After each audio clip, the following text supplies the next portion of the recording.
देखिए, आदरणीय मल्लिकार्जुन खड़गे के स्टेटमेंट को गंभीरता से नहीं लेना चाहिए, क्योंकि उन्होंने अपने आप को कल कि ज्योतिर्लिंग के बराबर अपनी ज्योतिर्लिंग बता दिया और उन्होंने हमारे हिंदू धर्मावलियों की आस्था पर ठेस पहुंचाई है। ज्योतिर्लिंग हमारे आस्था का केंद्र है। ऐसी स्थिति में खड़गे साहब को ये मानना चाहिए कि एक मानव जब जीवन में आता है तो वो आस्थाओं की बराबरी नहीं कर सकता, देवी देवताओं की बराबरी नहीं कर सकता, हमारे पूजा के जो स्थल है उनकी बराबरी नहीं कर सकता। जहाँ तक पार्लियामेंट का जॉइंट सेशन या अलग अलग सेशन बुलाने का प्रश्न है, ये उनकी डिमांड हो सकती है, उनकी मांग हो सकती है। सभी दलों के माननीय सदस्यों पर विचार करने के उपरांत माननीय स्पीकर महोदय, दोनों पक्षों के सदन के नेता इस पर विचार करके निर्णय लेंगे।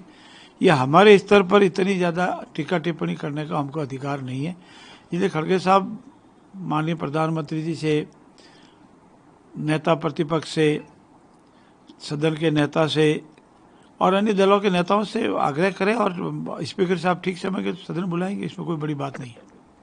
कांग्रेस के एक नेता हैं शशि थरूर, उन्होंने कहा कि किसी भी देश के पास 100% इंटेलिजेंस आउटपुट नहीं रहते। इजराइल इतना बड़ा देश है लेकिन फिर भी गाजा पट्टी में जिस तरीके से ये कुछ हद तक कथन सत्य भी है।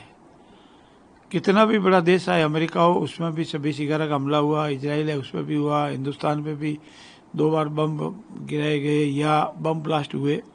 तो ये तो 100% इंटेलिजेंस हो जाए तो नहीं है, लेकिन ज़्यादा से ज़्यादा सुरक्षा के इंतजाम पुख्ता हो, इंटेलिजेंस को आउटपुट हो, कोई भी आतंकी या अन्य व्यक्ति देश की अस्मिता पर आंच नहीं डाले, ये तथ्य सही है।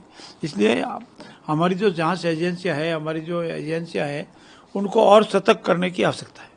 सर, आप भी एक बॉर्डर से लगे हुए इलाके से आते हैं और जिस तरीके से बांग्लादेशी हो या पाकिस्तानी हो, जिस तरीके से अदर राज्यों में चल रहा है, तो राजस्थान में सबसे बड़ा करीब 1000 किलोमीटर का बॉर्डर पाकिस्तान से लगता है।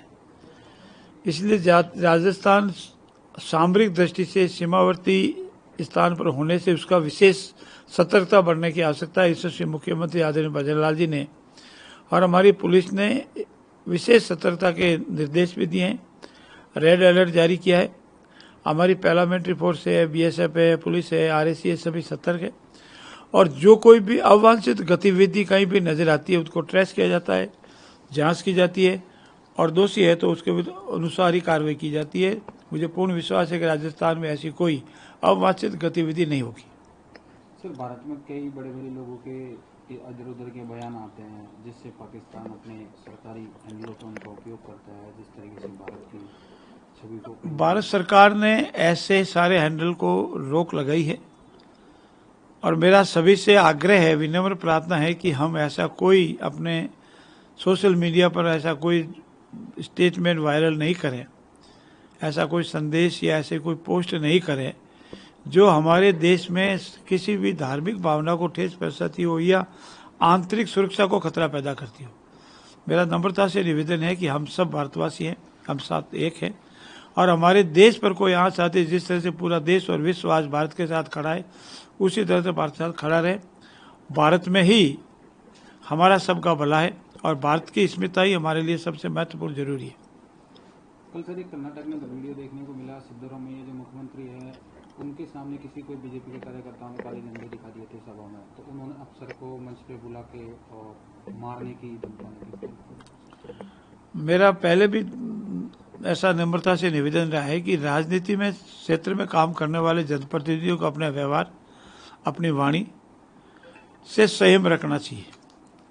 अगर किसी कार्यकर्ता ने विरोध के स्वरूप में अपना विरोध प्रदर्शन करने के रूप में काले झंडे बता दिए है, नियमानुसार कार्रवाई करे, उसमें कोई ऐतराज नहीं है।